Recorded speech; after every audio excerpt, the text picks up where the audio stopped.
Olá, minha gente. Estamos aqui para a nossa última unidadezinha de aprendizagem, né? Nós temos 9 unidades, mas uma delas é a nossa recuperação.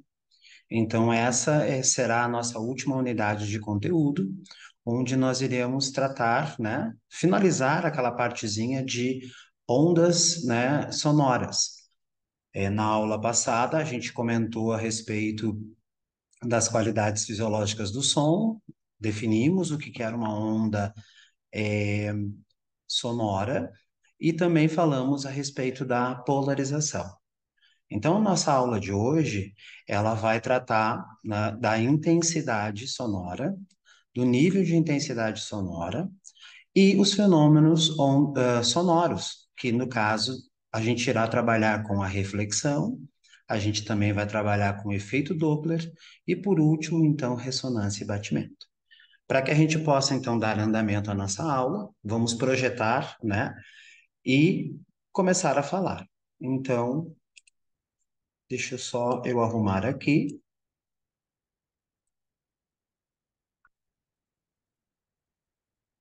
compartilhar a nossa tela. Então, aqui nós temos a nossa tela inicial, como sempre, do nosso programa. Continuando, nós então vamos falar da intensidade e do nível, né, sonoro. Na realidade, essas duas grandezas, né, elas se relacionam. De que forma?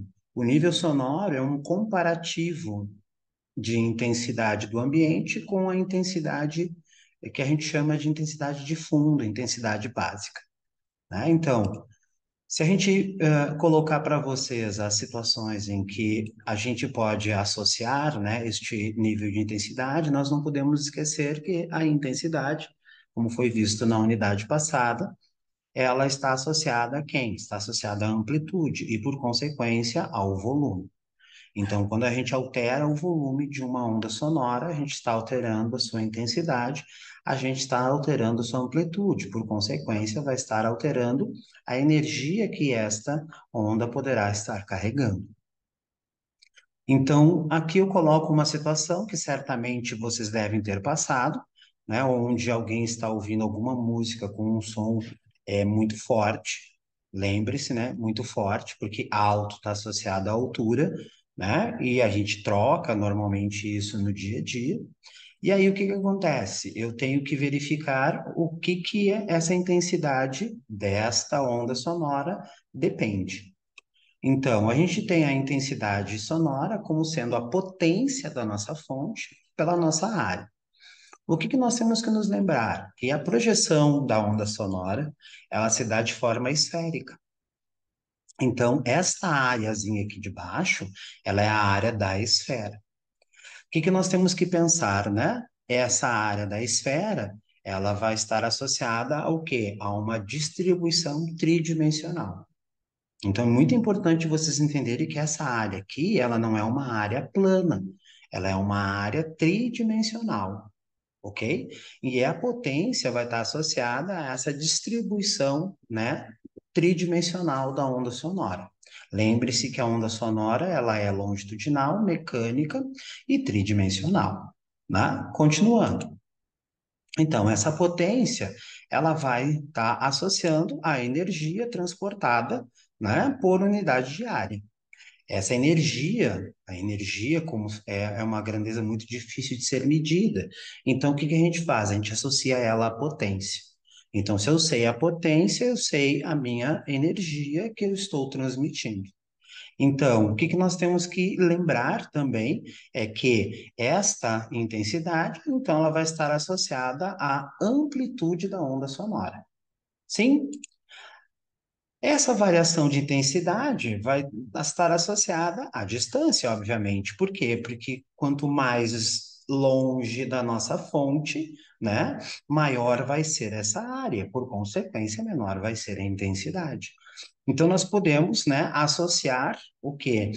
Que esta intensidade ela vai diminuindo conforme eu vou aumentando o raio da minha esfera. Então, é muito importante a gente lembrar aqui que ela está proporcional, inversamente proporcional ao raio ao quadrado. Por quê? Porque a área dessa minha esfera é calculada por 4πr ao quadrado.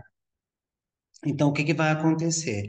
Nós temos que lembrar que esse 4πr ao quadrado é a área da esfera, e o que que vai acontecer? Quando vai aumentando esse raio, né, a minha intensidade vai caindo com o quadrado desse aumento desse raio. Quando a gente fala de uma fonte isotrópica, o que que a gente pensa? A gente pensa que ela está distribuindo essa intensidade igualmente para todos os lados. Algo como, por exemplo, encher uma bola. Ela vai aumentando o seu raio, né, na mesma proporção para todas as direções. Então, eu estou pensando exatamente na minha forma esférica, ok? Então, o que que nós temos que pensar? Que quanto maior é essa esfera, né, menor vai ser o quê? A intensidade sonora percebida. Aí a gente entra onde? A gente entra no nível de intensidade sonora. O nível de intensidade sonora está associado ao nosso ouvido. O que que significa dizer? Que ele vai ter condições de perceber, né, intensidades de um valor mínimo a um valor máximo. O valor mínimo é 10 na menos 12 watt por metro ao quadrado. E isso nós chamamos o quê? Nós chamamos em nível de intensidade mínimo ou nível de intensidade de fundo, né? Que a gente representa pela letra I0. E aí nós temos o máximo, que é 1 watt por metro quadrado. Se vocês forem ver, né, os intervalos, eles variam de, né, 10 na 12. Ou seja, é um intervalo gigantesco. Então, a gente usa o quê? O nível de intensidade sonora para representar a variação da intensidade que o meu ouvido percebe, e esse nível de intensidade sonora é dado em decibel. Como é que nós podemos associar, né? Então, nós vamos associar esse nível de intensidade à poluição sonora. Como assim? A poluição sonora vai ser o efeito provocado pelo som numa intensidade de alta potência, ou seja, grande amplitude. Então, o que que vai acontecer? Nós vamos ter, né, um limite de elasticidade do meu tímpano. E aí, esse limite de elasticidade, ele está associado àquele 1 watt por metro quadrado. Se a gente ultrapassa, a gente começa então a causar os danos. Como nós estamos determinando os níveis de intensidade sonora, existe um nível de intensidade sonora em que isso começa então a causar um dano ao nosso ouvido. O que que vai acontecer? Nós temos então uma tabela.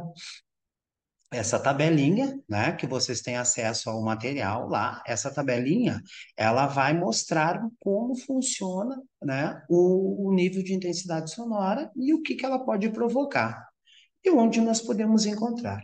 Essa tabela, conversando com um otorrinolaringologista, né, que é um médico que trabalha com essa região, ele me disse que ela está defasada. Né? Como assim?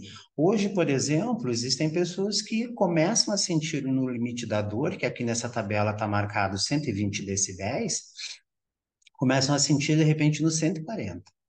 Isso exatamente em função do quê? Em função do nosso ambiente, que é um ambiente totalmente poluído.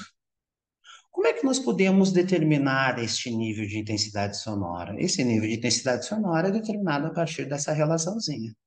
10 log de I, que é a intensidade que eu quero, que eu estou no ambiente, pelo I0, que é aquela intensidade de fundo, que é o 10 na menos 12. Ok? E o que que vai acontecer? Esse nível de intensidade sonora ele vai ser dado, né, com o valor, com a sua unidade de decibel.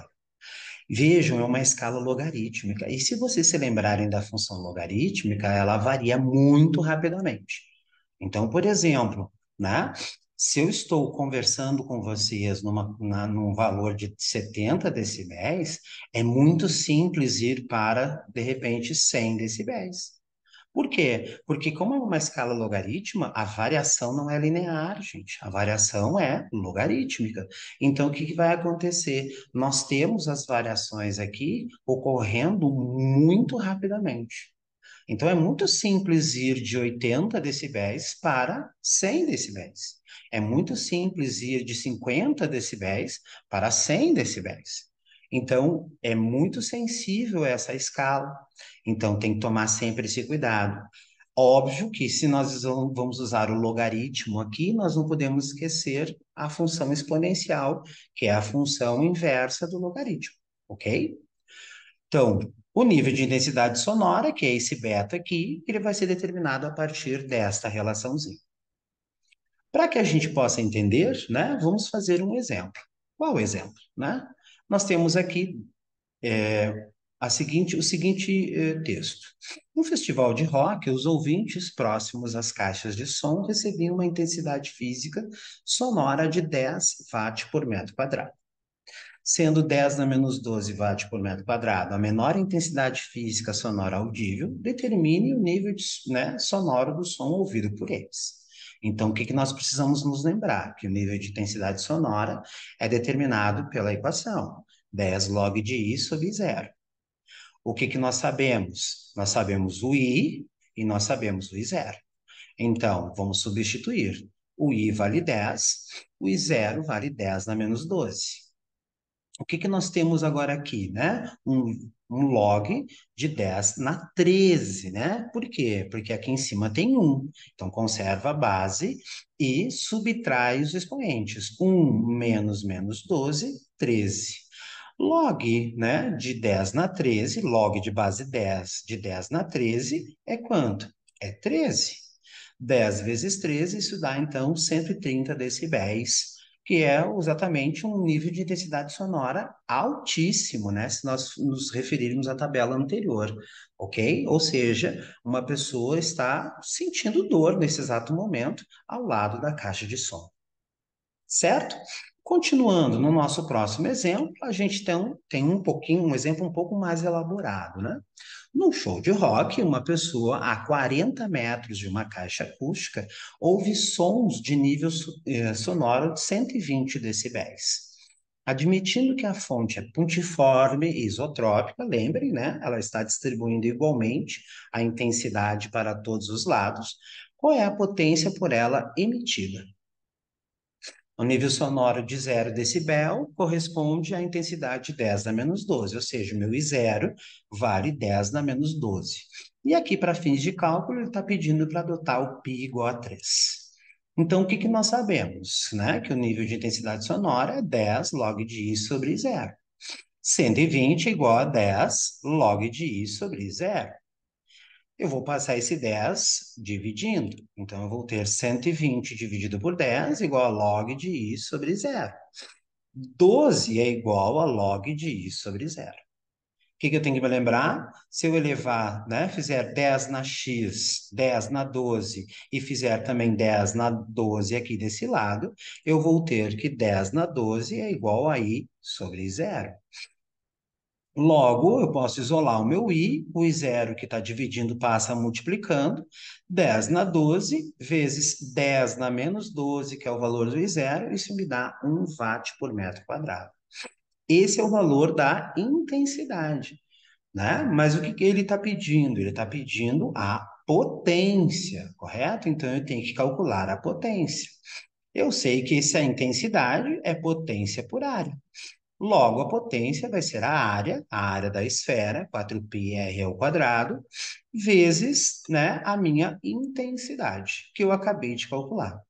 Então, 4, o π ele pediu para usar 3, o raio é 40, por quê? Porque esse raio, né, da minha esfera é exatamente a distância que a pessoa vai estar da fonte da onda sonora.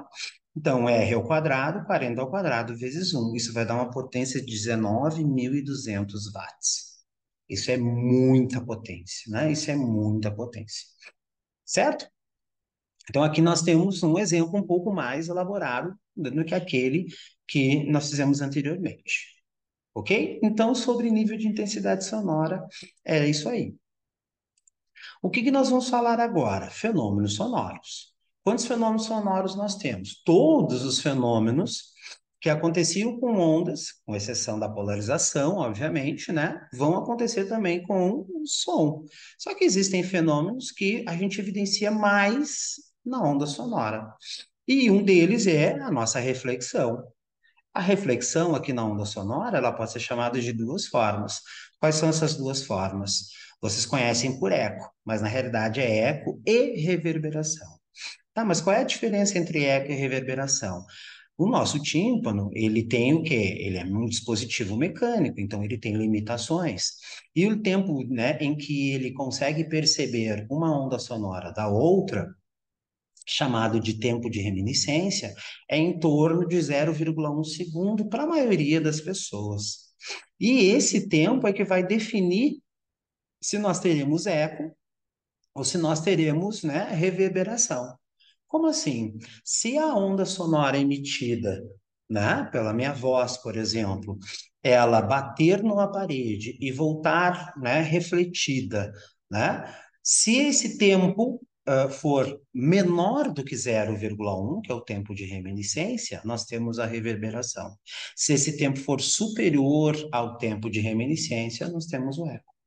Então, isso eu estou explicando nesse pequeno texto que vai aparecer aí para vocês.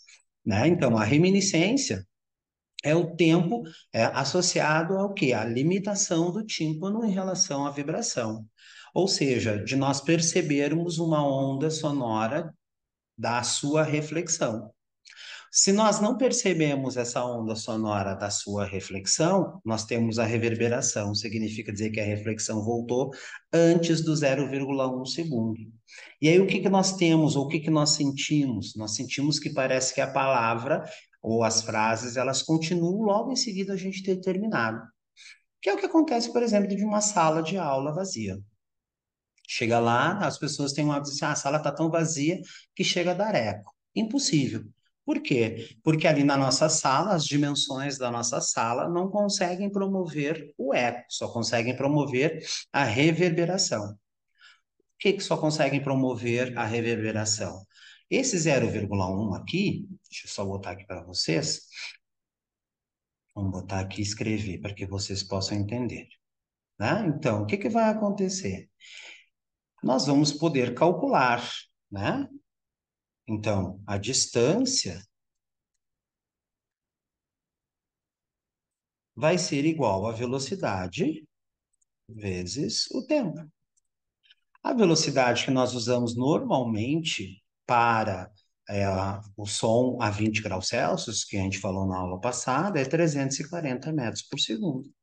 Vezes o nosso tempo de reminiscência, isso dá, que é 0,1, isso dá 34 metros. O que que significa dizer isso?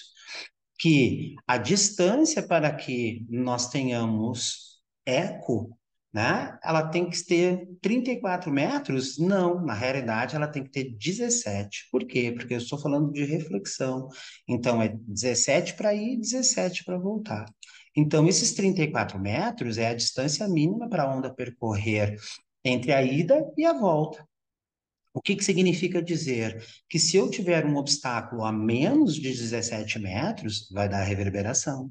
E na nossa sala de aula, por mais que nós tenhamos uma parede a uma distância significativa, nós temos o teto e nós temos o chão. E isso reflete a onda também. E isso não vai estar a 17 metros. Então, esses 34 metros, eles devem ser divididos por dois, né? 34 metros divididos por 2 igual a 17 metros. Então, se um objeto está acima, a parede está acima dos 17 metros, vai ter eco. Se a parede estiver menos dos 17 metros, nós vamos ter a reverberação. Basicamente, a diferença está no que acontece com a onda refletida, ou no tempo, né, de reminiscência. Se o tempo de reminiscência for respeitado, ou seja, e nós tenhamos a onda voltando acima do 0,1 segundo, nós iremos ter o nosso eco. Então, essa é só uma questão de definição, ok? Vamos apagar aqui para nós continuarmos. Opa, assim. Continuando então a nossa aulinha. Vamos fazer um exemplo. É necessário que o som no ar, é necessário que o som no ar, onde sua velocidade é 340 metros por segundo, percorra uma distância superior a 34 metros para que exista o efeito do eco, né? Ida e volta. A velocidade do som na água é aproximadamente 1.600 metros por segundo. Calcule a partir de que distância de de um mergulhador deve estar um obstáculo para que ele perceba o eco de um som produzido por si mesmo. Então, o que eu tenho que pensar? 0,1 segundo é exatamente o tempo de reminiscência. Isso vai me dar os nossos 34 metros. Eu posso fazer uma comparação dos 1.600 com os 340? Claro, a velocidade no meio ela é constante. Então eu posso pensar que 340, quantas vezes 340 vai caber dentro de 1.600 e fazer a mesma situação com os 34 metros. Mas eu não posso esquecer que esses 34 metros eles terão que ser divididos para que eu possa encontrar a verdadeira distância. Mas olha só como é que eu fiz. Então, sabe-se que, né, que o intervalo de tempo entre um som direto e um refletido é de 0,1 segundos. Assim, podemos determinar a mínima distância em que o obstáculo deve estar para que se perceba o eco produzido por si mesmo. Então, distância é velocidade vezes o tempo. Lembrando que esse ΔX é a distância da ida e da volta somados. Assim, para descobrir a real distância, teremos que dividir esse ΔX por 2. Se nós calcularmos o ΔX com a nova velocidade de 1.600, a gente vai ter 160 metros. Conclusão, nós temos 160 metros de ida e volta. Qual é a distância entre o mergulhador e o obstáculo? 80 metros, né? Então, vai ser 80 metros para ir e 80 metros para voltar. Isso vai respeitar o tempo de reminiscência e ele vai ouvir o eco, certo? O próximo fenômeno é o efeito Doppler. O efeito Doppler está associado a um único efeito onde a frequência da onda sofre uma alteração. Se vocês lembrarem lá dos fenômenos ondulatórios, né, nenhum deles alterava a frequência. A frequência permanecia constante porque ela depende da fonte. Aqui no efeito Doppler, nós teremos uma alteração em função da fonte estar se movendo.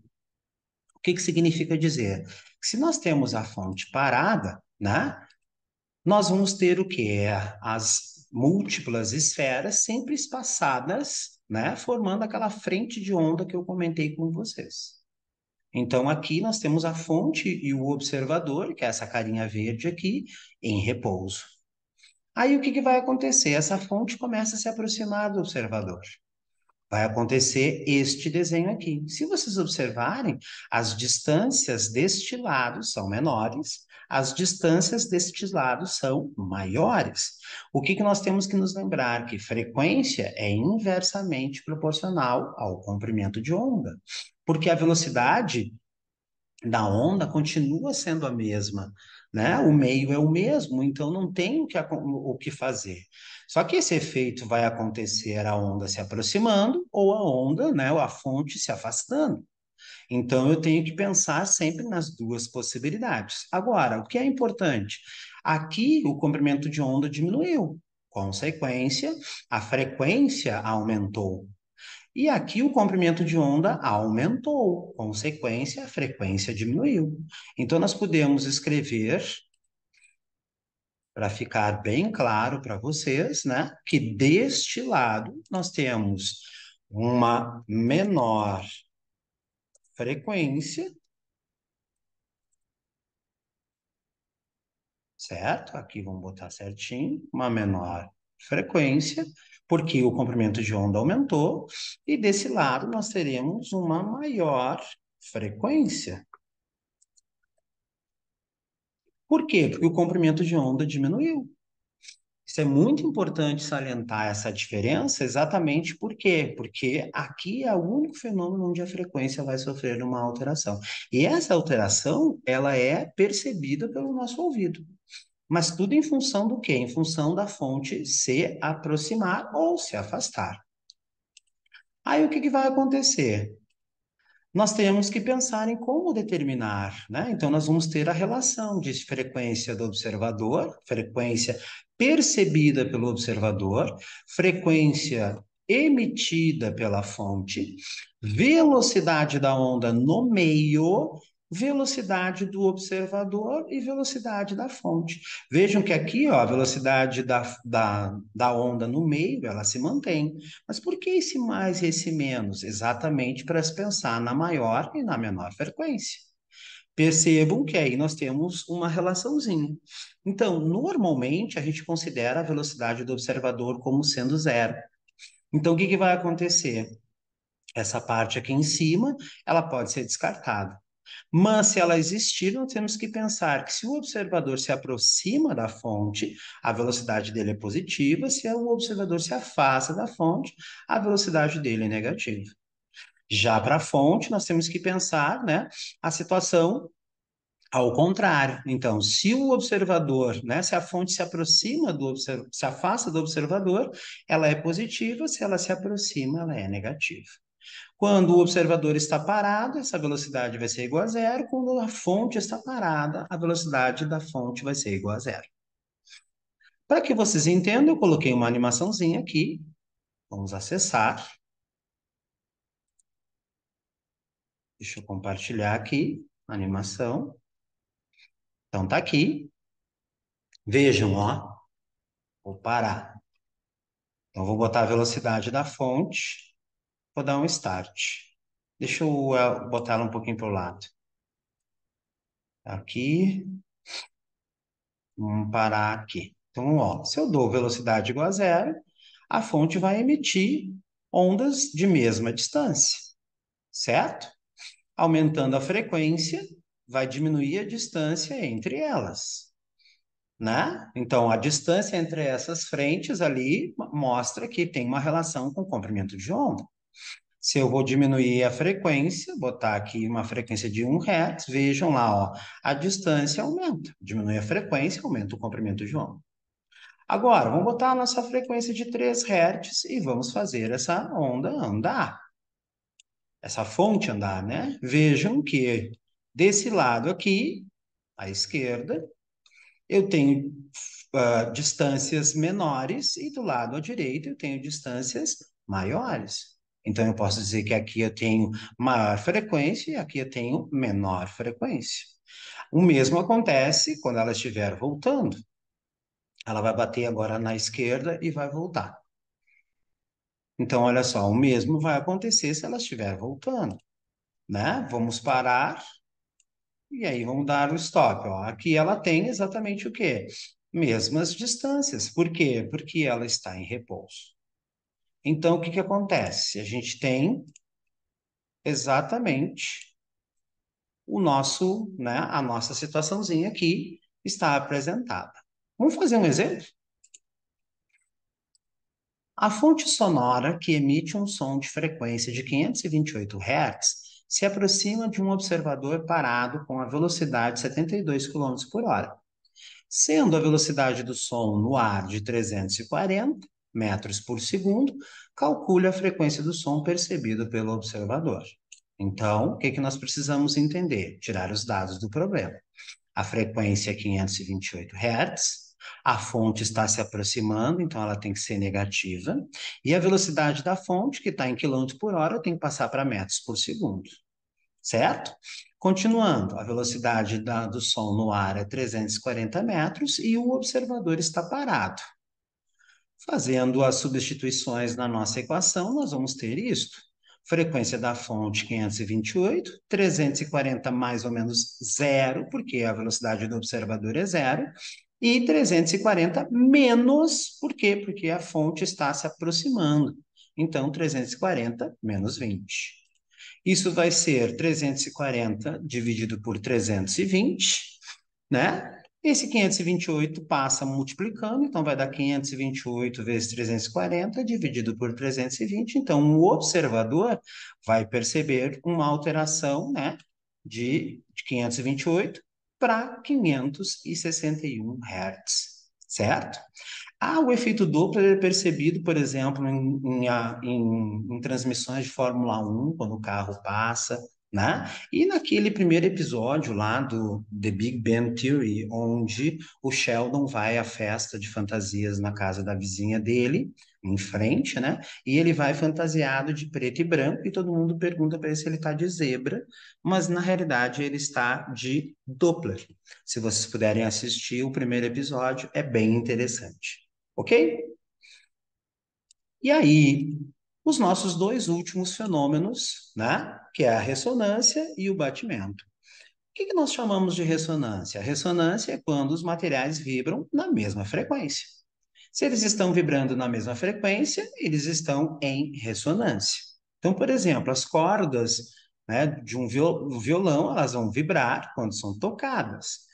Mas aí o que acontece? Tem uma caixa de ressonância atrás dessas cordas. E aí o que que vai acontecer? Essa caixa de ressonância, ela vai fazer com que as vibrações se somem, e aí nós sabemos que essas vibrações se somando, nós teremos uma interferência construtiva, aumentando a amplitude, aumentando a intensidade da onda sonora.